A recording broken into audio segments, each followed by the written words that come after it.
3 Pasión. Con un gruñido que más parecía de cólera que de pasión, Sinca Sinril hizo que Oboul se girara y se encaramó sobre él. Signo de exclamación abierta: los has metido en su oscuro agujero. Gritó la chamana con los ojos muy abiertos, tanto que el blanco amarillento de los globos oculares se veía nulo alrededor de las oscuras pupilas, lo que le daba una expresión más semejante a una caricatura de demencia que cualquier otra cosa. Ahora excavaremos en ese agujero. El rey Oboul Muchaflecha mantuvo a raya a la excitada hechicera sin dificultad mientras ella intentaba rodearlo con su cuerpo tembloroso, y los gruesos y musculosos brazos del orco la levantaron del jergón de paja. Mithril Hall caerá ante el poderío de Oboul Desgrunts, continuó Tsinka. Y poco después, la ciudadela Felbar volverá a ser tuya. Los venceremos a todos.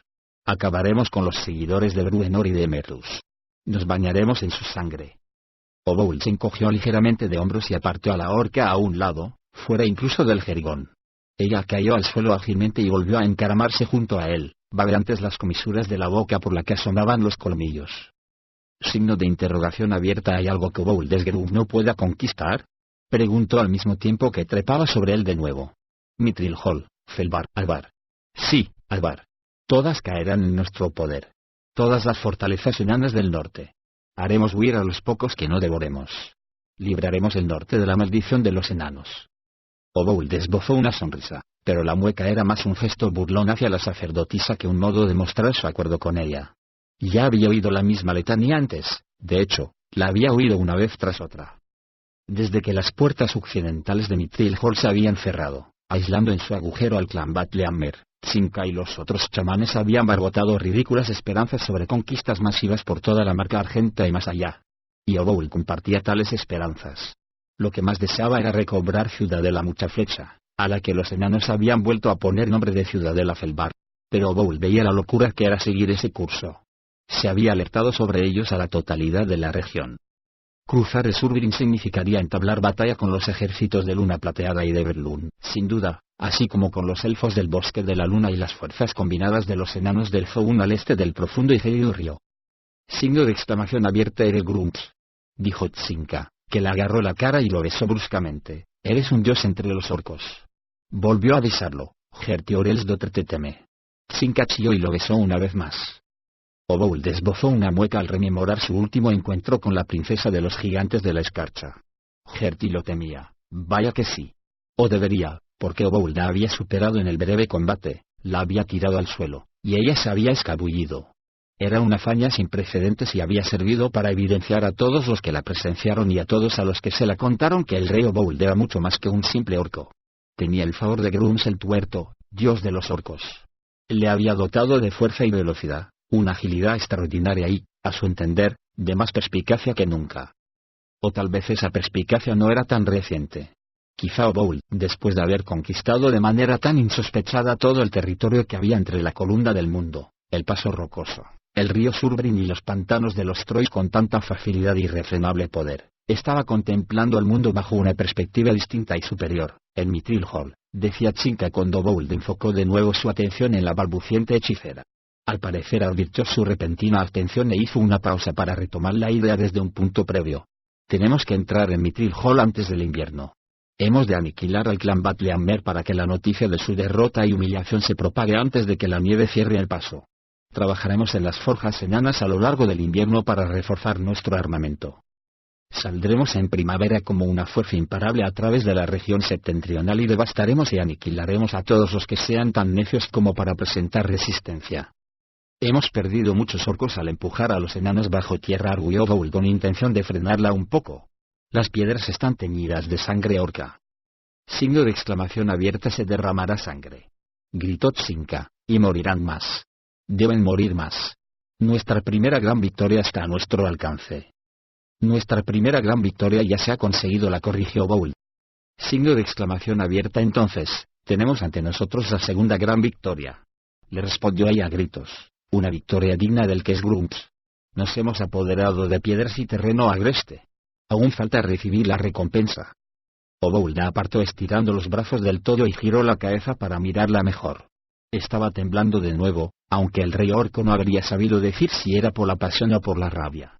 El cuerpo desnudo de la hechicera brillaba por el sudor a la luz de la antorcha, y tenía los músculos tensos, agarrotados, temblorosos, como un muelle enroscado en exceso. Mithril Hall tiene que caer antes del invierno, repitió Tsinka, entonces más calmada. Gruz me lo ha mostrado. Era Bruenor Batlehammer quien se erguía sobre esa piedra y rompía el flujo de la oleada de orcos, privándonos así de una victoria mayor. Oboul gruñó al oír aquel nombre. Se ha propagado el rumor de que está vivo. Al parecer el rey de Mithril Hall se ha levantado de entre los muertos. Se trata de un reto de Moradin a Gruz, ¿es que no lo ves? Eres el campeón de Gruz, de eso no cabe duda, y el rey Bruenor Batlehammer lo es de Moradin. Zanja esto y zánjalo cuanto antes. Has de hacerlo antes de que los enanos se agrupen y acudan a la llamada de Moradin, igual que los orcos se unieran al mandato de Oboul. Aquello dio que pensar al rey orco porque tenía más sentido de lo que habría querido admitir. No estaba deseoso de entrar en Mithril Hall. Sabía que su ejército toparía con obstáculos y dificultades a cada paso del camino. ¿Podría soportar una pérdida de efectivos tan tremenda y aún así ser capaz de asegurar el territorio que se proponía que fuera su reino? Indudablemente. El rumor se había extendido por las filas orcas igual que se propagaba un incendio por la hierba seca de una pradera. No podía negarse la identidad del enano que había dirigido la línea defensiva en la retirada al interior de la fortaleza subterránea. Era Bruenor, a quien se había dado por muerto en Sayos. Era Bruenor, que había vuelto de la tumba. Oboul no era tan necio como para desestimar la importancia de ese giro en los acontecimientos. Entendía hasta qué punto su presencia era un acicate para sus guerreros. Así pues, ¿por qué no iba a tener Bruenor ese efecto estimulante en los suyos? Oboul odiaba a los enanos más que a ninguna otra raza, incluso más que a los elfos, pero la amarga experiencia sufrida en la ciudadela Felbar le había despertado un respeto a regañadientes por ese pueblo achaparrado y barbudo. Había tomado Felbar en un momento oportuno y con el elemento sorpresa a su favor, pero entonces, si se hacían las cosas como Tsinka quería, conduciría a sus tropas hacia una fortaleza enana defendida y preparada. ¿Había alguna raza en todo Toril que supiera defender mejor su hogar que los enanos? Tal vez los Drows, pensó, y la idea desvió sus reflexiones a los acontecimientos del sur, donde se suponía que dos elfos oscuros ayudaban a Profit y a sus trolls a hostigar a Mithril Hall desde esa posición. Oboul comprendió que esa sería la clave de la victoria si decidía caer sobre el reino subterráneo. Si Profit y sus apestosas bestias conseguían hacer salir a un buen número de guerreros enanos y atraer en parte la atención de Bruenor, un golpe audaz y directo contra las puertas cerradas del extremo occidental de Mithril Hall podría proporcionarle acceso al interior. El rey orco volvió la vista hacia Tsinka y se dio cuenta de que, por así decir, su rostro reflejaba lo que estaba pensando, ya que la chamana enseñaba los dientes en una amplia sonrisa y en los oscuros ojos bullía la excitación del deseo de conquista y deseo por él. El gran rey orco aflojó los brazos y dejó que el peso de Tsinka reposara sobre él al mismo tiempo que apartaba de su mente todos los planes. No obstante, mantuvo la imagen de enanos muertos y puertas enanas desmoronándose porque para Oboul esas ideas eran absolutamente embriagadoras.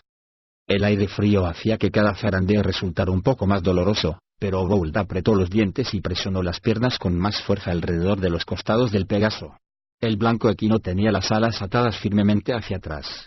Oboul no estaba dispuesto a dejarle que alzara el vuelo, porque el Pegaso no estaba en absoluto domado en lo que concernía a los orcos. Oboul había visto al elfo montado en la criatura sin el menor problema, pero todos los orcos que se habían subido a su lomo habían salido lanzados por el aire, y más de uno había acabado pisoteado por la bestia antes de que los adiestradores pudieran tenerla bajo control. Todos los orcos habían salido disparados por encima de las orejas salvo Oboul, que ceñía tan poderosamente las piernas alrededor de los flancos del Pegaso que el animal no había conseguido desmontarlo todavía. La criatura levantó la grupa en una cabriola, y el cuerpo de Oboul recibió una violenta sacudida en el cuello que le hizo doblar la cabeza hacia atrás, hasta el punto de que le pareció ver al revés la coz que lanzaban las patas traseras como remate de la corcova. Aferró con más firmeza la gruesa cuerda del ronzal y, entre gruñidos, apretó las piernas alrededor de los flancos de la montura, tan fuerte que pensó que le rompería las costillas. Sin embargo, el Pegaso siguió dando brincos, girando en mitad de un salto y coceando violentamente. Por su parte, Oboul encontró el ritmo en aquel frenesí. Poco a poco, las sacudidas empezaron a ser menos impetuosas. Los giros del Pegaso también empezaron a hacerse más lentos, y el rey orco esbozó una mueca al comprender que la bestia se estaba cansando por fin. Aprovechó ese momento para relajarse un poco y su sonrisa se ensanchó al comparar las salvajes sacudidas del animal con las de Tsinka la noche anterior. Una comparación apropiada, pensó lascivamente. Entonces salió volando por el aire, por encima del lomo del Pegaso, cuando el animal se lanzó a una repentina y frenética serie de brincos. Oboul se golpeó fuertemente contra el suelo al caer de cara y torcido, pero rechazó el dolor con un gruñido y se obligó a girar en una postura que le devolvió cierta dignidad, aunque no lograra ponerse de pie. Miró a su alrededor un momento, alarmado, al pensar que aquella voltereta en el aire podría menoscabar su imagen a los ojos de los orcos que estuvieran por ahí. A decir verdad, todos lo miraban con incredulidad o con un gesto estúpido. Resultaba difícil diferenciar lo uno de lo otro y tan sorprendidos que los entrenadores ni siquiera hicieron intención de agarrar al Pegaso.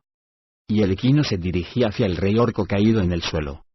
Oboul sonrió de oreja a oreja y se incorporó de un salto, abiertos los brazos, para soltar un tremendo rugido con el que invitaba a luchar al Pegaso. La montura se frenó en seco, resopló y pateó el suelo. Oboul se empezó a reír, con lo que rompió la tensión, y caminó directamente hacia el Pegaso como si lo retara a atacarlo. El animal echó las orejas hacia atrás y se puso en tensión. A lo mejor debería comerte, dijo sosegadamente Oboul, que se paró delante de él y lo miró a los ojos, lo que, huelga decir, consiguió que el Pegaso se pusiera más nervioso. Sí, tu carne será deliciosamente tierna, no me cabe duda. El rey orco siguió mirando fijamente al Pegaso unos segundos más y después se giró y soltó una risotada, y los orcos que estaban cerca se sumaron a su regocijo. Tan pronto como tuvo la seguridad de haber recobrado la dignidad perdida, Oboul se volvió hacia el Pegaso y pensó de nuevo en Tsinka. Rió con más ganas cuando sobrepuso mentalmente la cabeza equina sobre la de la fiera y apasionada chamana, pero mientras que el hocico y los rasgos más alargados eran muy distintos a los de la hechicera, al rey orco le pareció que, aparte de blanco del globo ocular alrededor de los iris de Tsinka, los ojos eran muy semejantes, la misma intensidad, la misma tensión, las mismas emociones salvajes e incontrolables. No, iguales no son, acabó razonando Oboul, porque mientras que las sacudidas y el brillo chispeante de los ojos de Tsinka eran producto de la pasión y el éxtasis, los virajes y el frenesí del caballo alado eran resultado del miedo. No, no es miedo, se le ocurrió de repente a Oboul. No era miedo. El animal no era salvaje, no lo acababan de capturar ni hacía falta domarlo. Lo habían montado durante años, y jinetes elfos, cuyas piernas flacuchas no servían para sujetarse a lomos de un Pegaso que no quisiera que lo montaran. La reacción del animal no era fruto del miedo, sino de puro odio. Signo de exclamación abierta a, bestialista. Dijo suavemente el rey orco, y las orejas del Pegaso se irguieron y volvieron a aplastarse como si entendiera cada palabra. Guardas fidelidad a tu amo, y a mí, que lo maté, me odias. Nunca dejarás de oponerme resistencia si intento subirme a tu lomo, ¿verdad que sí? El orco asintió con la cabeza y estrechó los ojos para escrutar intensamente al Pegaso. ¿Signo de interrogación abierta o no?, preguntó, y su mente se orientó en dirección distinta, como si enfocase las cosas bajo el punto de vista del Pegaso. El animal lo había engatusado a propósito para que se confiara, encaramado a su espalda. Se había comportado como si estuviera calmado, y justo cuando él se había relajado, se había puesto a saltar de nuevo como un loco. No eres tan listo como te crees, le dijo al Pegaso. Deberías haber esperado a tenerme en las nubes antes de tirarme por encima de las orejas. Deberías haberme hecho creer que era tu amo. El orco resopló y se preguntó a qué sabría la carne de Pegaso. Los amaestradores tuvieron bajo control al animal poco después, y el jefe de la cuadrilla se volvió hacia Oboul. Signo de interrogación abierta. ¿Volveréis a montar hoy, mi dios? Para sus adentros, Oboul se rió burlonamente del título, aunque jamás intentaría disuadirles para que no lo usaran. Tengo mucho que hacer, dijo sacudiendo la cabeza. Reparó en que los orcos trababan bruscamente las patas traseras al Pegaso. Signo de exclamación abierta. Basta, ordenó, y el grupo de orcos se quedó paralizado. Tratad a la bestia con cuidado, con el debido respeto. Sus palabras fueron de causa de expresiones incrédulas en mayor o menor grado. Signo de exclamación abierta. Busca nuevos entrenadores. Bramó al jefe de la cuadrilla. Ahora se le dará un trato suave. Nada de golpes. Mientras hablaba, Oboul comprendió el error que había cometido al distraer a la cuadrilla, porque el Pegaso dio un brusco y repentino tirón que lo libró de un par de orcos que lo sujetaban, y acto seguido cofeó con fuerza y alcanzó de lleno la frente del desafortunado orco que le había trabado las patas traseras.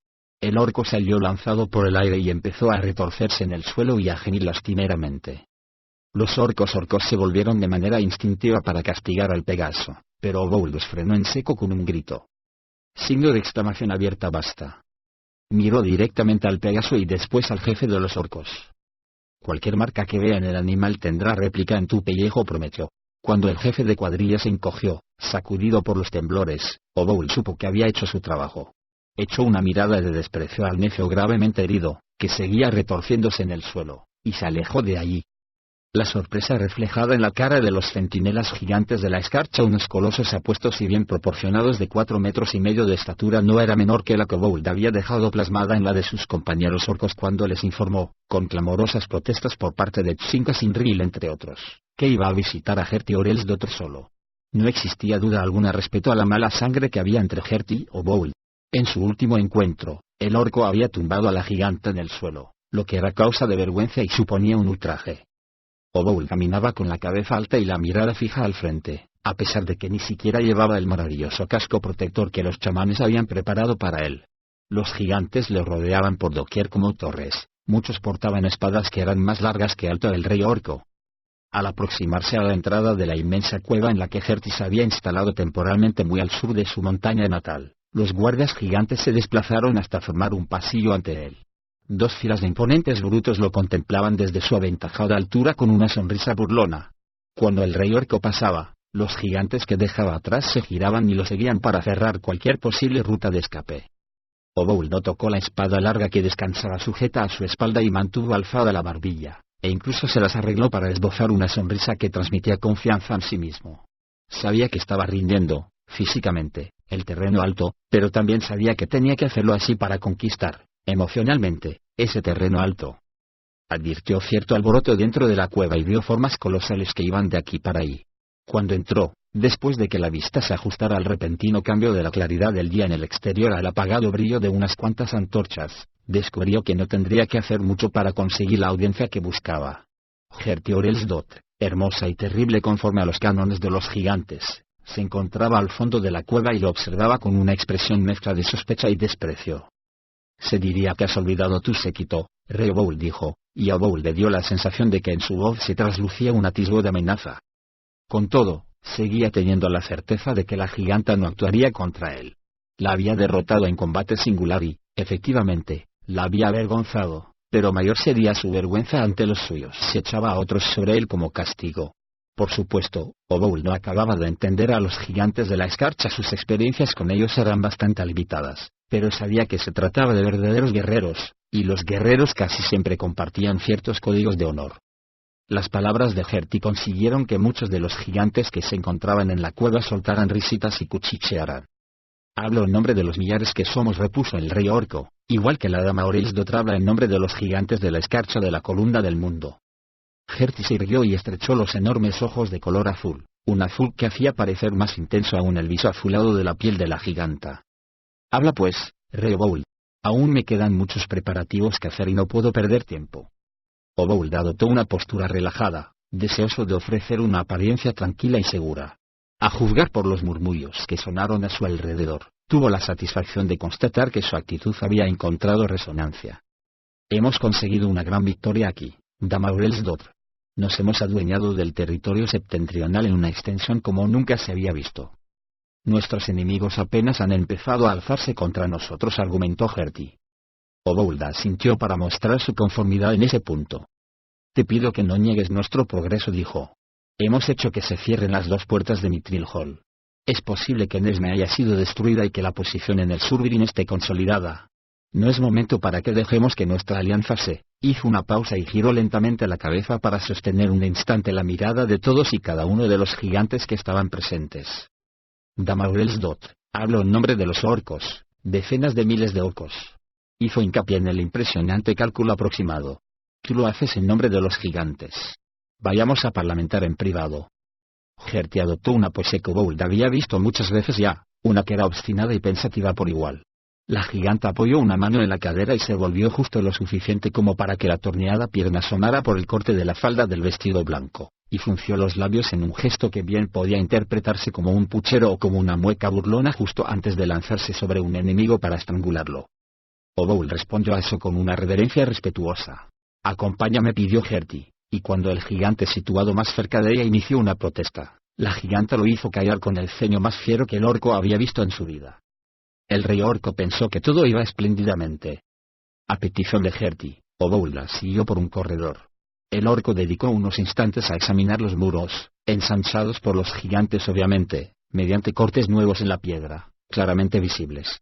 También la altura del techo era mayor que la que tendría una formación natural. Todos los salientes habían sido rebajados para que los altos seguidores de Gertie pudieran caminar por el corredor sin agacharse.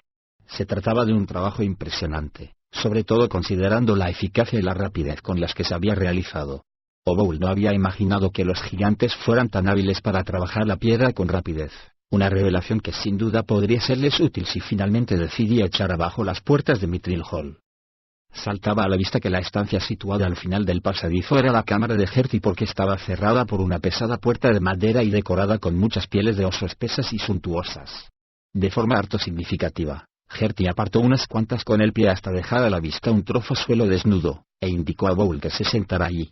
El rey orco no protestó ni discutió, y aún sonría cuando se agachó para sentarse con las piernas cruzadas mientras desenvainaba la espada en el proceso. La espada era tan larga que no le habría permitido sentarse sin quitársela de espalda. Colocó el acero sobre las piernas cruzadas, a punto, pero de nuevo adoptó una actitud relajada y mantuvo las manos lejos de la empuñadura, sin mostrar el menor atisbo de amenaza. Se dio cuenta de que Gertie observaba todos sus movimientos con atención, aunque intentaba fingir indiferencia mientras se volvía hacia la puerta para cerrarla. Luego cruzó la estancia hacia el montón de pieles más grande y tomó asiento con actitud recatada. Aún así, seguía estando muy por encima del rey orco, que además de estar sentado en el suelo, era bastante más pequeño que ella. Signo de interrogación abierta. ¿Qué quieres de mí, Oboul?, preguntó Gertie sin andarse por las ramas, con tono brusco y sin pestañear. Estamos enfadados, los dos, por el retorno del rey Bruenor y por haber perdido una gran oportunidad, contestó el orco. Y por la pérdida de gigantes de la escarcha. Y en mi caso, más de 1 millar de orcos, entre ellos mi propio hijo. Para mí no vale lo que uno solo de mi especie, replicó Gertie. Oboul encajó el insulto en silencio y se obligó a pensar a largo plazo en lugar de levantarse de un salto y matar a aquella bruja. Los enanos valoran a los suyos tanto como nosotros a los nuestros, Damaurelsdotr argumentó. No se ufanan de una victoria aquí, muchos escaparon. A un agujero que se ha convertido en una prisión, a unos túneles que quizá apestan ya con el Tufatrol. Si Doña Soldo y Anon Carese no hubieran muerto, tal vez tendríamos noticias más claras sobre Profit y su pandilla de desgraciados, dijo Gertie, refiriéndose a 2 de los 4 drows que habían actuado como consejeros y exploradores para ella y para Oboul, y a los que se había encontrado muertos al norte de su posición actual. Signo de interrogación abierta. ¿Lamentas su muerte?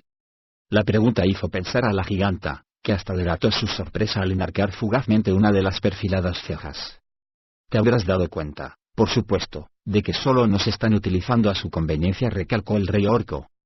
Gertie volvió a enarcar la ceja, pero en esa ocasión la mantuvo así unos segundos. Signo de interrogación abierta. ¿Sorprendida?, añadió Oboul. Son drows. Únicamente miran por sí mismos y por sus propios deseos. Claro que lo sé. Solo un estúpido habría pensado otra cosa. Pero te has sorprendido, pensó Oboul, aunque no dijo nada. Y si los otros 2 mueren con Profit en el sur, pues tanto mejor, añadió Gertie. Después de que no los necesitemos, arguyó el orco. Los drows que quedan serán importantes si intentamos abrirnos paso en las defensas de Mithril Hall. Signo de interrogación abierta. ¿Abriros paso en las defensas? Habría sido difícil que Oboul no notara la incredulidad que denotaba su voz o la duda implícita. Tomaré el reino subterráneo. Tus orcos perecerán a millares. Sea cual sea el precio que paguemos, valdrá la pena, respondió Oboul, y tuvo que esforzarse para que no se le notaran en la voz sus verdaderas dudas. Tenemos que seguir presionando a nuestro enemigo antes de que tenga ocasión de organizarse y coordinar los ataques. Los tenemos casi fuera de combate y no permitiré que afiancen los pies en el suelo. Y conseguiré la cabeza de Bruenor Gatlehammer, al fin. Entonces, reptaréis por encima de los cadáveres de orcos para conseguirlo, pero no sobre los cuerpos de gigantes muertos. Oboul aceptó aquello con un asentimiento de cabeza, convencido de que si lograba tomar los túneles de los niveles superiores de Mithril Hall, Gertie entraría en el juego. Solo necesito a los tuyos para abrir brecha en el exterior de la concha, dijo. Hay formas de desencajar hasta las puertas más grandes, comentó una Gertie que parecía intrigada de repente. Cuanto antes resquebrajéis la concha, antes tendré la cabeza del rey Bruenor. Gertie soltó una risita y accedió con un asentimiento de cabeza. Oboul comprendió, por supuesto, que seguramente estaba más interesada en la posibilidad de ver 10.000 orcos muertos que en una derrota de los enanos. Oboul utilizó la gran fuerza de sus piernas para levantarse del suelo mientras echaba la espada hacia atrás y la enfundaba en la vaina sujeta a la espalda. Respondió a Gertie con otro cabeceo, abandonó la cámara y pasó pavoneándose entre las hileras de guardias gigantes sin perder el aire engallado. A despecho de su actitud tranquila y segura, sin embargo, tenía revuelto el estómago. Gertie se pondría en marcha, y no le cabía duda de que les proporcionaría acceso al reino subterráneo a él y a su ejército, pero mientras consideraba la ejecución de su petición, la mera idea lo reconcomía. Una vez más, imaginó fortalezas óreas repartidas por todas las cumbres de la región, protegidas por murallas defensivas que forzarían a cualquier atacante a pelear duramente para ganar cada palmo de terreno. ¿Cuántos enanos, elfos y humanos tendrían que yacer muertos entre esas cumbres antes de que la maldita tríada renunciara a su propósito de erradicarlo y aceptara la conquista como algo definitivo? ¿A cuántos enanos, elfos y humanos tendría que matar antes de que sus orcos pudieran entrar en el reino subterráneo y recibieran su parte de la munificencia del ancho mundo? Esperaba que a muchos, porque disfrutaba matando enanos, elfos y humanos. Mientras salía de la cueva y se le ofrecía una vista más amplia del territorio septentrional, Oboul recorrió con la mirada cada montaña rocosa y cada vertiente batida por el viento. En su mente se construyeron aquellos castillos, y en todos ondeaban los estandartes del dios tuerto y del rey mucha flecha. A sus pies, bajo las sombras arrojadas por las fortalezas, en las hondonadas protegidas, visualizó ciudades como Sayous resistentes y bien defendidas, habitadas únicamente por orcos, no por malolientes humanos. Empezó a trazar conexiones, rutas comerciales y responsabilidades, riquezas y poder, respeto e influencia. Oboul creía que funcionaría. Organizaría y asentaría su reino más allá de toda esperanza que cualquier enano, elfo o humano pudiera albergar de erradicarlo. El rey orco volvió la vista hacia la cueva de Gertie y se planteó durante un fugaz instante la posibilidad de entrar y decírselo. Llegó incluso a girarse un poco y a dar un paso en aquella dirección. Sin embargo, se paró al considerar que Gertie no sabría apreciar el peso de su visión, además de importarle poco el resultado. Y aún en caso de que le importara, ¿cómo reaccionarían Chinka y los chamanes? La hechicera Aurea clamaba por conquistas, no le interesaba en absoluto asentarse en un lugar, y estaba convencida de que era intermediaria y portavoz del propio Grunts. El rey orco frunció el labio superior en una mueca de frustración mientras levantaba el puño apretado. No habían mentido a Gertie. Su mayor deseo era tener la cabeza de Bruenor Batlehammer en las manos. Con todo, ¿habría alguna posibilidad de lograrlo? ¿Valdría la pena el precio que tendrían que pagar y que sin duda sería espantosamente alto? 4. El punto de vista de un rey. La luz de las antorchas no parecía tan brillante ni las llamas titilaban en una alegre danza para todos los que se encontraban en la cámara. Tal vez se debía a que eran conscientes de que las puertas se habían cerrado y que esa luz menguada era lo único que separaba el inmenso complejo enano de Mithril Hall de la más absoluta oscuridad. Los enanos y otros podían salir, claro. Tenían túneles que conducían hacia el sur y a la linde del pantano de los Trois, aunque, según se informaba, ya había habido combates ahí abajo. Otros túneles llevaban al oeste, hasta Mirabar, y en dirección este, pasando por debajo del río Surbrin, hasta lugares como la ciudadela Felbar. No obstante, ninguna de esas rutas era fácil y cualquiera de ellas implicaba meterse en el vasto laberinto conocido como la Antípoda Oscura, un mundo de oscuros habitantes y horrores indecibles. Así pues, Mithril Hall parecía un sitio oscuro, y las antorchas, menos fascinantes y muy escasas. El rey Bruenor ya había ordenado un control de racionamiento, sin duda preparándose para lo que tenía todas las trazas de ser un largo asedio. Bruenor estaba sentado en un trono de piedra, acolchado con gruesos tejidos de intensos colores púrpura y verde. La larga y alborotada barba parecía más anaranjada que rojiza con la luz artificial, quizá porque las canas habían proliferado entre el cabello desde la terrible experiencia por la que había pasado el rey enano. Bruenor había estado muy cerca de la muerte durante muchos días. Incluso los más importantes clérigos de Mithril Hall habían pensado que se mantenía con vida solo gracias a los casi continuos hechizos curativos realizados sobre un cuerpo que, según pensaban, había abandonado su huésped. Bruenor, la esencia del enano, su alma, había partido para recibir la justa recompensa en los salones de Moradin, a entender de los clérigos, y ahí se suponía lo había encontrado Regis, el alfín regente, valiéndose de la magia de su colgante con el rubí encantado. Regis había atrapado la levísima chispa de vida que quedaba en los ojos de Bruenor y, de algún modo, había usado la magia para enviar sus pensamientos y sus súplicas a Bruenor para que regresara al mundo de los vivos. Porque ningún rey permanecería tan impasible si supiera que su pueblo se encontraba en una situación tan desesperada. Y así, Bruenor había regresado, y los enanos habían encontrado el camino a casa, aunque por encima de los cadáveres de muchos compañeros caídos. Para todos los que lo conocían, las canas parecían ser la única señal patente de la terrible experiencia vivida por Bruenor. Sus ojos oscuros aún chispeaban con energía y sus hombros macizos prometían cargar con todo Mithril Hall en ellos si llegaba a ser necesario. Lo había mandado en 12 sitios distintos porque en la última retirada hacia el reino subterráneo había sufrido terribles heridas que habrían acabado con un enano menos resistente, pero si cualquiera de esas heridas le ocasionaba molestias, él no lo demostraba. Vestía su desgastada armadura, arañada, rota y abollada. A un lado del trono tenía apoyado su preciado escudo, blasonado con el estandarte del clan, una jarra de cerveza espumosa, y encima descansaba el hacha de guerra, que mostraba las muescas de las campañas, medias de piedras, de armaduras y de cráneos orcos por igual. Todos los que vieron la explosión sacuden la cabeza cuando intentan describirla, le dijo Bruenor a Nanfol Usuilligan, el gnomo alquimista de Mirabar. Nanfol le rebulió inquieto, apoyando el peso ora en un pie, ora en otro, y con ello solo consiguió que el fornido enano se inclinara más sobre él. Vamos, pequeño, presionó Bruenor en tono convincente. No disponemos de tiempo para desperdiciarlo en ataques de modestia ni de nerviosismo. Lo hiciste estupendamente, por lo que se cuenta, y en Mithril Hall todos te saludan con una reverencia respetuosa.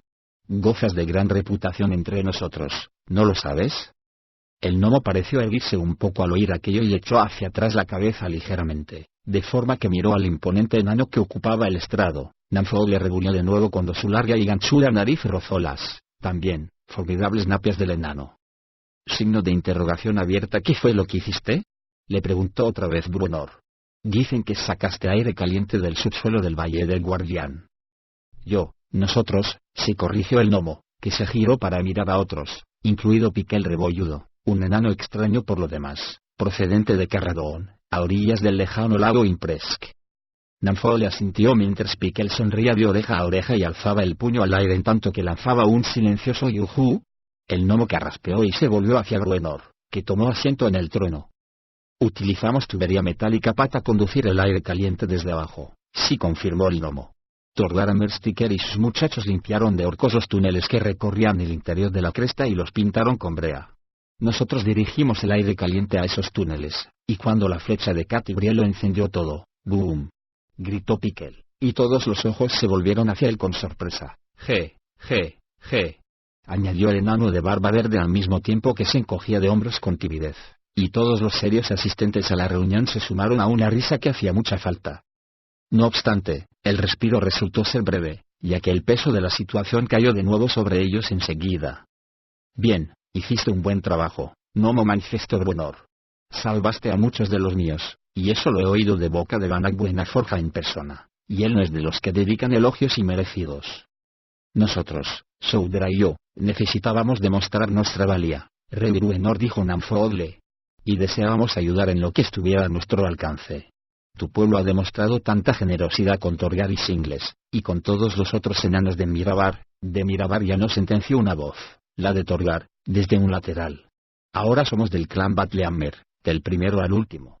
No consideramos enemigo al Marchion el Astul, a menos que él nos tenga por sus enemigos, pero tampoco le debemos lealtad al trono de Mirabar. No. Nuestro corazón, nuestra alma, nuestros puños, nuestros martillos, son del rey Bruenor. Un clamoroso grito retumbó en la sala, iniciado por más o menos una docena de enanos, antaño mirabareses, que se encontraban presentes, y que fue coreado por todos los que había en la cámara. Bruenor se deleitó en aquel relumbrón generalizado durante unos segundos y lo recibió de buen grado, como un necesario rayo de sol en ese día gris. Y, desde luego, era un día muy oscuro en Mithril Hall, tanto como los oscuros corredores de la Antípoda Oscura o como el negro corazón de las sacerdotisas Drows.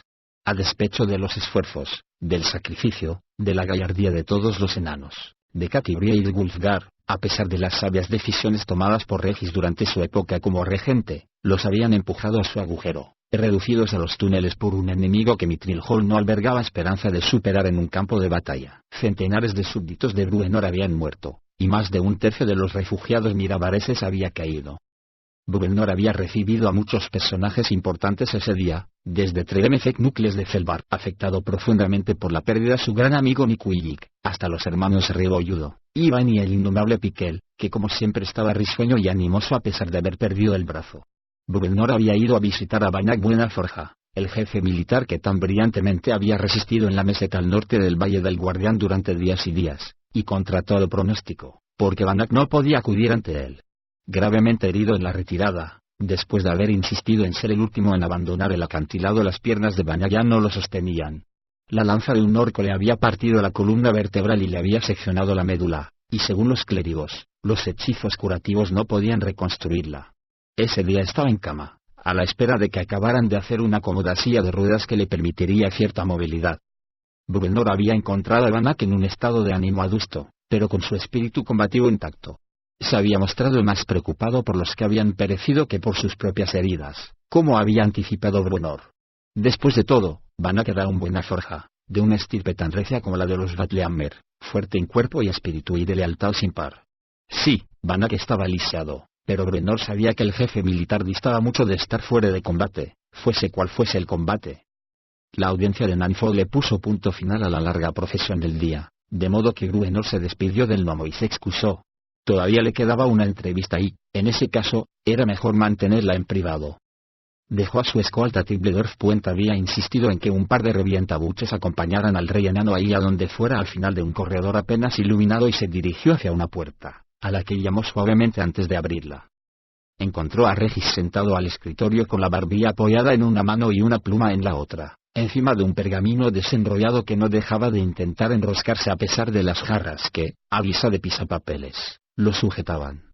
Bruenor saludó con un cabeceo y entró, tomó asiento al borde de la mulina cama del alflín. «Parece que no estás comiendo mucho», Panza Redonda comentó con una sonrisa.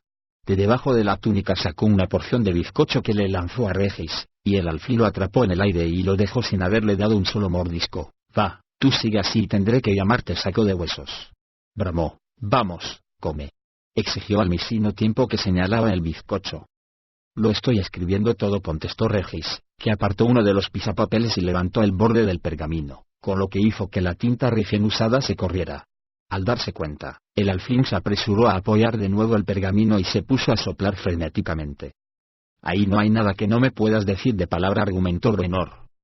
Finalmente, Regis se volvió hacia él. «A ver, ¿qué te pasa, Panza Redonda?», preguntó el enano. «Lo has hecho bien, condenadamente bien, según me han contado mis generales». «Muchos murieron», contestó Regis en un susurro apenas audible. Signo de exclamación abierta. «Ja. Eso es lo malo que tiene la guerra». «Pero los hice seguir ahí fuera», explicó el alfil, que se levantó de la silla agitando los brazos cortos y rechonchos. Empezó a ir de un lado para otro a la vez que mascullaba, como si intentara encontrar la forma de soltar de golpe todo el dolor. En lo alto del risco. Podría haber ordenado a Van Ack que retrocedieran mucho antes del choque final. ¿Cuántos seguirían vivos todavía? Signo de exclamación abierta. «Va, haces preguntas que no tienen respuesta», le espetó Bruenor. «Cualquiera puede dirigir una batalla al día siguiente de que haya acabado. Dirigirla mientras está teniendo lugar es lo que da la medida de lo que uno vale». «Podría haberlos hecho entrar en Mithril Hall», insistió Regis. «Tendría que haberlos hecho entrar». Signo de exclamación abierta. «Oh, claro. Es que conocías la magnitud de las tropas orcas, ¿verdad? Sabías que se unirían 10.000 más a sus filas y entrarían arrollando en el valle desde el oeste, ¿a que sí?» Regis parpadeó varias veces, pero no contestó. «Sabías ni más ni menos que los demás, incluido Van Ack», insistió Bruenor. Y Van Ack no tenía muchas ganas de bajar de ese risco. Al final, cuando descubrimos la verdad sobre el enemigo, salvamos lo que se pudo, que fue mucho, aunque no tanto como habríamos querido conservar. Les entregamos la totalidad de la zona septentrional, ¿no te das cuenta? Y eso es algo que ningún Vatleammer estaría orgulloso de admitir. «Eran demasiados», argumentó Regis, lo que le reportó otro sonoro de Bruenor. Signo de exclamación abierta. «Huimos, Panza Redonda». El clan Vatleammer se retiró ante los orcos. Signo de exclamación abierta. «Eran demasiados». Bruenor sonrió y asintió con un cabeceo, y Regis se dio cuenta de que se había dejado embaucar y el enano lo había llevado a su terreno. «Pues claro que eran demasiados, así que conservamos lo que pudimos, pero no pienses ni por un instante que huir de los orcos sería algo que yo mismo habría ordenado hacer a menos que no me quedara ninguna otra opción, ninguna. Habría mantenido a Van Ack ahí fuera, Panza Redonda. Yo habría estado ahí fuera con él, no lo dudes». Regis alzó la vista hacia Bruenor y cabeceó en un gesto de comprensión. «Lo que ahora hemos de preguntarnos es qué vamos a hacer», dijo el enano. «¿Volvemos y los combatimos de nuevo? Salimos hacia el este, tal vez, para abrir una ruta a través del Surbrin. ¿Vamos hacia el sur para arremeter desde esa posición? El sur musitó Regis. Mandé 50 guerreros al sur con Galenfirth de Nesme. Catibre me lo ha contado y en eso también hiciste lo que debías, a mi modo de ver. No siento aprecio por la gente de Nesme después de la forma en que nos trataron hace años y por hacer caso omiso de Piedra Alzada. Pandilla de cabezotas donde los haya. Pero los vecinos son los vecinos y hay que ayudar en lo que se pueda. Y por lo que veo, hiciste todo cuanto estaba en tu mano. Pero ahora podemos hacer más, sugirió Regis. Bruenor se rascó la roja barba y reflexionó un momento. Es posible que sí, convino. Unos cuantos cientos más destacados al sur también podrían abrir nuevas posibilidades. Bien pensado. Miró a Regis y, con gran alegría, advirtió que el alfil parecía haberse sacudido de encima una carga y que un brillo anhelante reaparecía en los afables ojos castaños. Manda a Torgaria a los muchachos de Mirabar, sugirió Regis. Forman un buen grupo y saben cómo luchar en la superficie tanto como en el subsuelo. Bruenor no estaba seguro de coincidir con ese criterio. Quizá Torgar, Singles y todos los enanos de Mirabar ya estaban hartos de combates y se habían encargado de suficientes misiones difíciles. Quizá había llegado el momento de que disfrutaran de un descanso en Mithril Hall propiamente dicho y que se mezclaran con los enanos que habían vivido en esos corredores y cámaras desde que, años atrás, rescataran el complejo de las garras de Tiniebla Brillante, el dragón de las sombras, y de sus secuaces, los enanos Duergars. Sin embargo, Bruenor no dejó traslucir que dudaba de que fuera acertado el consejo de Regis.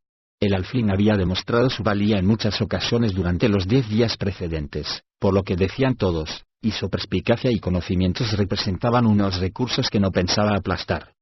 Venga, panza redonda, dijo con una sonrisa de oreja a oreja, vayamos a ver cómo les va Iván y a Piquel. A lo mejor conocen aliados los que aún no hemos pensado. Signo de interrogación abierta. ¿Cadnerly? Más bien pensaba en los elfos del bosque de la luna, explicó el enano. Por lo visto, esos dos pasaron por ahí de camino a Mithril Hall.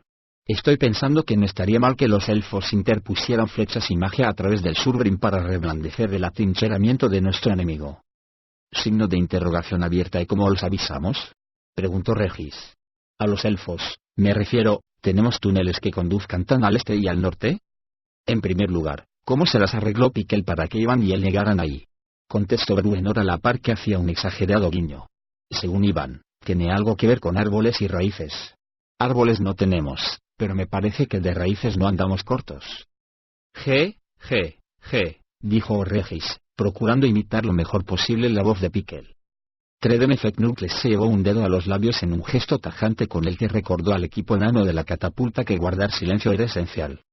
Bean Buenaforja repitió el ademán de Tre para mostrar su acuerdo y advirtió a su grupo de lanzadera lateral que no hiciera tanto ruido al manejar el cesto. Instalada a un lado de la jamba de una puerta del vestíbulo, la catapulta del tipo de lanzadera era la máquina de guerra básica en las defensas exteriores de Mithril Hall. Su brazo de longitud ajustable hacía de ella la máquina perfecta para cualquier situación, y en el este, tan cerca del caudaloso río que las piedras murmuraban continuamente con la resonancia de la corriente, las catapultas eran primordiales, de primera línea. Justo detrás de la posición del grupo, en los límites orientales del complejo, los túneles se hundían en el territorio salvaje de la Antípoda Oscura.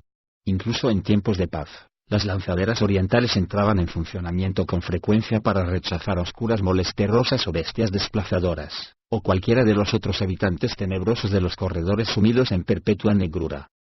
A petición propia, Trell había entrado de servicio y nada más cerrarse las puertas del Valle del Guardián, porque esa posición supervisaba los túneles que conectaban Mithril Hall a través de la Antípoda Oscura con la ciudadela Felbar, su hogar. Desde ese mismo punto, un emplazamiento donde había una puerta reforzada con hierro que podía cerrarse y atrancarse rápidamente, habían partido emisarios del regente Regis para pedir audiencia con el rey Merus Warcrown, de la ciudadela Felbar, para informar al monarca de las peripecias de Tredin y Quillic, y de la perdida caravana. Trell había pasado ahí muchas horas, haciendo turnos dobles e incluso quedándose aunque no estuviera de guardia. La única vez que había vuelto a las cámaras principales del complejo del clan Batlehammer había sido ese mismo día, ya que se le había convocado a una reunión con el rey Bruenor. Acababa de regresar de la reunión y había encontrado a sus compañeros alborotados por los informes de que había movimiento en el este. ¿Será este el frente de otro ataque de las hordas de Oboul?, se preguntó, mientras esperaba ansiosamente con sus compañeros. ¿Alguna criatura monstruosa de la Antípoda Oscura se acerca en busca de comida? ¿Quizás son los emisarios que regresan? Al otro lado de la puerta, el túnel descendía de forma pronunciada hasta una cámara natural más o menos circular, de la que partían más túneles en varias direcciones. Dispuestos a convertir aquella cámara en un campo de matanza, los enanos situados al otro lado de la lanzadera preparaban varias barricas con aceite inflamable en grado sumo. A la más mínima señal de problemas, los enanos harían rodar las barricas hasta la cámara inferior, derramando el contenido en el suelo, y después la lanzadera dispararía una bola de brea ardiente. Vean Buenaforja hizo una señal a Tred y a los encargados de rodar las barricas indicando que la catapulta estaba lista. Todos los enanos guardaron silencio y más de uno se echó al suelo para pegar la oreja en el piso de piedra. Oyeron un ruido abajo, procedente de uno de los túneles que desembocaban en la cámara circular. En silencio, se colocó un barril en lo alto de la rampa, y un joven y anhelante enano apoyó el hombro en él, listo para lanzarlo rodando hacia abajo. Tred se asomó pegado a la jamba, por encima del barril, y forzó la vista para atravesar la oscuridad.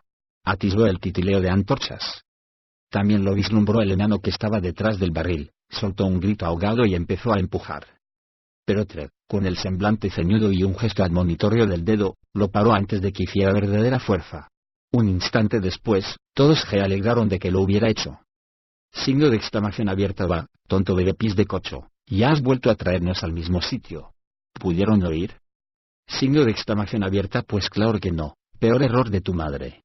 Por esta cámara no hemos pasado. Signo de exclamación abierta. Hemos entrado y salido de ella 4 veces, imbécil. Signo de exclamación abierta. No es cierto. Tred y los enanos que estaban a su alrededor sonrieron de oreja a oreja. Signo de exclamación abierta. Bueno, pues si habéis pasado 4 veces entonces lo habréis hecho metiendo mucho menos jaleo que ahora, puñado de gordos barbudos, blancos de tiro al arco. Abajo, la cámara se quedó en silencio y la luz se apagó en un visto y no visto. Vaya, así que ahora sois unas sabandijas furtivas, dijo Tred, subid e identificaos. ¿Sois Warcrow Batleamer? Signo de exclamación abierta. Warcrow. Llegó un grito desde abajo, una voz que avivó un chispazo de reconocimiento en la mente de Tred. Signo de exclamación abierta. Batleamer. Dijo otra, y los enanos que estaban de guardia identificaron a Sindel Cabezabollo, uno de los emisarios enviados por el regente Regis, un joven acólito y experto hornero de empanadas, que designó al entonces famoso Cordio como su hermano mayor. Abajo se encendieron antorchas y varias figuras se movieron, aparecieron a la vista y empezaron a subir la rampa con mucho ruido. A medida que se acercaban, Tred reparó en un viejo amigo. Signo de exclamación abierta. Ya contra y cinto ancho. Llamó, ha pasado más de la comida de un alfling desde que te vi. Signo de exclamación abierta. Tred, amigo mío. Respondió ya Conray, que entró en la cámara a la cabeza de sus 7 compañeros, incluido Sindel, pero no el otro emisario. Ya Conray vestía una pesada armadura de placas de metal gris oscuro imbricadas sobre cuero grueso. El yelmo tenía forma de cuenco con cresta, y cubría una mata de pelo gris que asomaba despeinado por debajo del borde metálico. Por el contrario, la barba de Jack Conray no estaba desastrada y tenía hebras de plata entre el pelo color dorado, la llevaba trenzada y le daba al enano un aspecto distinguido y peculiar. De acuerdo con su apellido, la amplia cintura la ceñía un cinturón ancho que estaba adornado con relucientes gemas. Apoyó el codo del brazo con el que usaba el arma sobre el prominente buche antes de seguir hablando. Lo sentí mucho cuando me enteré de los de tu hermano. Palmeó a Tred en el hombro con una mano tan dura como la piedra. Sí, Dugan era un buen amigo. Y un compañero leal, un orgullo para tu familia. Tred alargó la mano y estrechó con gesto solemne el grueso y fuerte brazo de Jack Conray. Entonces, vienes enviado por el rey Merus, y me parece que con buenas noticias, comentó Tred al cabo de un momento. Vamos, te conduciré ante el rey Bruenor. Sí, vayamos directamente allí. Los 2 y Sindel echaron a andar a un paso más vivo, y los otros enanos de Felbar fueron en pos de ellos. Al llegar a zonas más populosas de Mithril Hall, un número considerable de enanos Batleamer se sumaron al grupo, de modo que para cuando llegaron a la cámara de Bruenor eran casi 50 los enanos que marchaban en formación, muchos de ellos charlando unos con otros, intercambiando información sobre sus respectivas fortalezas. Otros se adelantaron corriendo para anunciar su llegada a Bruenor. Signo de interrogación abierta. ¿Dónde está Niquilik? Preguntó Jack Conray mientras caminaba al lado de Tred. Todavía ahí fuera, en el norte, explicó Tred, y el repentino tono preocupado de su voz resultó evidente. Niquilik salió hacia las montañas del este para enviar una señal, y sabía que hacerlo significaba que el regreso a Mithril Hall no sería nada fácil. Sentía que estábamos en deuda con Bruenor, ¿Qué tanto había hecho para ayudarnos a vengar a nuestros compañeros caídos? Parece lo correcto, convino ya con Ray. Pero si no ha vuelto a estas alturas, lo más seguro es que haya muerto. Sí, pero habrá muerto como un héroe, dijo Trevor. Y no hay un solo enano que espere mejor final que ese. Signo de interrogación abierta. ¿Y qué más podría pedirse? Convino ya con Ray. Ahí abundó Sindel. Cuando la compañía llegó a la sala de audiencias de Bruenor, la encontró abierta de par en par y al rey enano sentado en el trono, esperando su llegada. Rey Bruenor, os presento a ella con Ray Cinto Ancho, empezó Trevor a la par que hacía una reverencia. De los Cinto Ancho o de Río Cuerno, primos primeros del mismísimo rey Emeritus. Aquí, ya con Ray, es el único sobrino de Rey Warcorni, lógicamente, su favorito. El sexto en la línea de sucesión al trono, detrás de los 5 hijos del rey Emeritus. El sexto o el 25º, dependiendo de lo que haya dispuesto el rey Warcorn, comentó ya con Ray con un guiño. Es de los que les gusta tener a la gente haciendo conjeturas. Sí, y esa siempre ha sido una elección inteligente, convino Bruenor. Vuestro embajador informó a mi soberano, el rey Emeritus, de que os habéis enfrentado a Bowl mucha flecha, dijo ella con Ray. El mismo en persona, por lo que me han contado. Bien, rey Bruenor, pues sabed que eso Bowl es listo, al estilo orco. Tened cuidado a la hora de tratar con ese resoplamorros. Nos ha encerrado a mi gente y a mí en el reino subterráneo, explicó Bruenor, y con la puerta oriental, junto al Surbrin, cerrada. Los exploradores de Felbar han visto, contestó ya con Ray, y a los gigantes y a los orcos construyendo defensas a todo lo largo de la orilla occidental del río. Nos acosaron hasta que nos metimos por la puerta oeste, en el Valle del Guardián, admitió Bruenor. Jamás habría creído que al clan Batleamer pudieran empujarlo al subsuelo una pandilla de apestosos orcos. Claro que menuda pandilla es. Miles y miles. Y dirigidos por alguien que sabe luchar, manifestó ya con Ray. Tened en cuenta, rey Bruenor, que si Oboul nos ha metido aquí abajo, entonces está pensando en venir detrás. Le costará caro. Muy caro, estoy seguro de ello, mi buen rey Bruenor. Ya ha habido enfrentamientos en los túneles meridionales, informó Bruenor, contra apestosos trolls, no contra orcos, pero no ha sido una batalla encarnizada. Ya con Ray satusó la barba de plata y oro. La dama lustriel de luna plateada ha estado difundiendo la noticia de la amplia ofensiva desde los pantanos de los trolls, una que está amenazando a todos los reinos al sur de aquí. Es un conflicto tan importante como nunca se habría imaginado, no lo dudéis. Pero sabe que Seoboul no dará tregua ni os dará tregua a vosotros. Por mi experiencia en la lucha contra ese perro, y tengo más de la que podéis pensar, y si hay combates al sur, entonces preparaos para algo más importante en el norte, el este o el oeste. Oboul nos tiene en un agujero, pero no os va a dejar en paz aunque ello le cueste la vida al último orco, goblin o gigante que pueda encontrar. Estúpidos orcos, rezongó Trevor. Sí, y por eso son tan peligrosos, manifestó Bruenor. Desvió la vista de los dos enanos de Felbar hacia sus consejeros y después, de nuevo, la enfocó en ya con Ray. Bien, pues, ¿qué esperamos de Felbar? Aprecio vuestra franqueza en lo que vale, dijo ya con Ray haciendo otra reverencia. Y he venido para deciros que no dudéis de nosotros. Felbar os apoya al máximo, rey Bruenor, con todo nuestro oro y todos nuestros enanos. En este momento tenemos a centenares trabajando en los túneles que atraviesan por debajo el Surbrin y reforzando todo el trecho desde Mithril Hall hasta Felbar. Los tendremos abiertos y asegurados, contad con ello.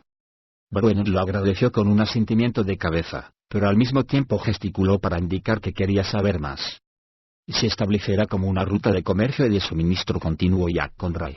El rey Emeritus me encomendó que os comunicara personalmente que actuaremos como agentes de Mithril Hall durante este momento difícil, sin comisión. Esas palabras pusieron una expresión preocupada en el semblante de Bruenor y en los de todos los Batleamer que asistían a la reunión.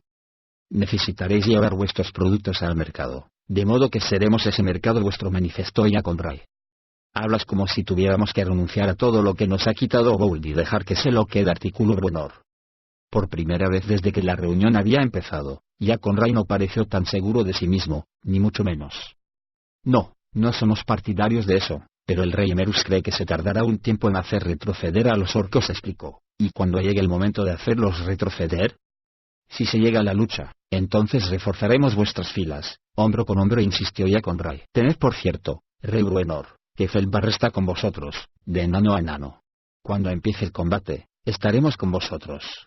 Y no solo Felbar, no lo dudéis, aunque la ciudadela Albar tarde más en movilizar a sus miles de efectivos. La demostración de solidaridad conmovió profundamente a Bruenor, Ni qué decir tiene, pero no le pasó por alto la evasiva que entrañaba el manifiesto de Jack Conroy. Los otros cabecillas de la región habían tomado nota de la marcha orca, sí, pero al parecer había cierta discrepancia en lo que debían o incluso podían hacer al respecto. Abriremos y aseguraremos esos túneles para que podáis transportar vuestras mercancías al mercado a través de Felbar, sugirió Jack Conroy. Bruenor, que ni tan siquiera había contemplado esa idea, que ni tan siquiera empezaba a resignarse a tan desalentadora posibilidad, se limitó a sentir con la cabeza. Ese orco era algo, más allá de cualquier orco, comentó Wulfgar. Con una constitución próxima a los 2 metros y curtido en los parajes agrestes de la tundra del Valle del Viento Helado, el bárbaro era tan fuerte como cualquier hombre y, como hasta entonces había creído, más que cualquier orco. Pero el bruto que había partido en dos a Soudra Starglam le había sacado de su error al quitárselo de en medio con indiferencia. Era como si estuviese empujando contra el corrimiento de una ladera. Catibrie comprendía su conmoción y abatimiento. No pasaba a menudo que a Wulfgar, hijo de Beornegar, lo superara nadie en una prueba de fuerza bruta. Ni siquiera los gigantes lo habían apartado a un lado con semejante facilidad. Dicen que era el propio Bowl Muchaflecha, contestó la joven. Nos volveremos a encontrar, él y yo, prometió Wulfgar, y la idea arrancó destellos en los cristalinos ojos azules. Catibrie se acercó cojeando a él, le retiró suavemente los mechones rubios que le caían sobre la cara y él se sintió obligado a mirarla a los ojos. No se te ocurra hacer ninguna tontería, susurró. Cogeremos a Bowl, no lo dudes, pero lo haremos como es debido, a él y a todos los demás, y aquí no cabe la venganza personal. Hay en juego cosas más importantes que el orgullo. Wulfgar soltó una risita burlona. Está bien, contestó. Y, sin embargo, ni tú te crees lo que dices, como tampoco esperas que me lo crea yo. Quieres volver a tener a ese tipo feo en el punto de mira de tu arco tanto como yo deseo tenerlo a mi alcance ahora que sé lo que puedo esperar de él. Catibrie hizo un esfuerzo para no devolverle la sonrisa al bárbaro, pero sabía que sus propios ojos azules chispeaban con igual intensidad que los de Wulfgar. Signo de exclamación abierta o, lo estoy esperando. Admitió. Pero no para abatirlo con mi arco. Siguiendo la mirada de ella, el bárbaro bajó la vista hacia la fabulosa espada que la joven llevaba colgada en la cadera izquierda. Cafidea, o cecenadora como la llamaba, un nombre que le iba que ni pintado. Catibrie había hincado aquella espada a través de roca. ¿Sería capaz alguna armadura, incluso la maravillosa coraza que protegía a Bowl Muchaflecha, de desviar su aguzado filo? Entonces los dos se dieron cuenta de que estaban muy juntos, lo bastante para sentir la calidez del aliento del otro. Fue Catibrie la que rompió la tensión al revolverle el alborotado cabello y, poniéndose de puntillas, darle un beso en la mejilla, el beso de una amiga, y nada más. En cierto sentido, aquel fue un momento determinante para ella. Por el contrario, la sonrisa de reciprocidad de Wulfgar denotaba muy poca seguridad. Así que la idea es hacer que salgan exploradores por los respiraderos, dijo una voz detrás de Catibrie, que se volvió y vio entrar en la habitación a Bruenor, su padre adoptivo, con Regis a remolque. Hemos de saber qué planean nuestros enemigos si queremos contraatacar como es debido. Son orcos, intervino Wulfgar. Apostaría que pensar no piensan mucho. Su intento de bromear habría tenido más éxito en caso de que la última maniobra del ejército orco no hubiese estado tan fresca en la memoria de todos, el engañoso viraje hacia el oeste por detrás de los espolones de la montaña y que condujo al grueso de sus efectivos a la retaguardia de las fuerzas de Vana, que estuvo a punto de suponer el desastre para los enanos. No podemos saber nada de los orcos a menos que lo veamos, comentó Bruenor. No voy a subestimar a eso otra vez. Regis rebulió con desasosiego. Creo que logramos una victoria mayor de lo que pensamos, se apresuró a señalar Catibrie. Ganamos la batalla ahí fuera, aunque sin duda las pérdidas sufridas nos dolieron. Pues como yo lo veo, los que están metidos en su agujero somos nosotros, replicó Bruenor. A mi modo de ver, no podríamos haberlo hecho mejor, razonó ella, que miró al fin con una expresión que denotaba su aprobación. Si nos hubiésemos refugiado en el interior de inmediato, entonces no habríamos sabido a qué nos enfrentábamos. A saber en qué aprietos nos habríamos encontrado en cualquier momento si hubieses actuado de otro modo, si hubiésemos abandonado el risco enseguida. ¿Habríamos comprendido realmente el tamaño y la ferocidad de la fuerza desplegada contra nosotros? ¿Habríamos asestado un golpe tan fuerte contra nuestro enemigo? Han venido a luchar contra nosotros, así que lucharemos, no lo dudéis, y más vale que sepamos a lo que nos enfrentamos y que hayamos tumbado ya a tantos. Gracias a Nanforley y a los demás, les hemos infligido unas bajas tan cuantiosas como no habríamos osado soñar, ni siquiera si la batalla se hubiera desarrollado en nuestros defendidos túneles. Sabes cómo enfocar las cosas, muchacha, convino Bruenor tras una pausa en la que asimiló el razonamiento de la joven. Si planean atacarnos, al menos ahora sabemos lo que se nos viene encima. Así que alcemos la cabeza bien alto y aferremos nuestras armas con más fuerza, coreó Wulfgar. Signo de exclamación abierta y ujú, jaleó Regis, y todos lo miraron con curiosidad. Signo de interrogación abierta. ¿Y qué demonios significa eso?, inquirió Catebrie. El alfil se encogió de hombros. Me sonaba oportuno, contestó, y nadie dijo lo contrario.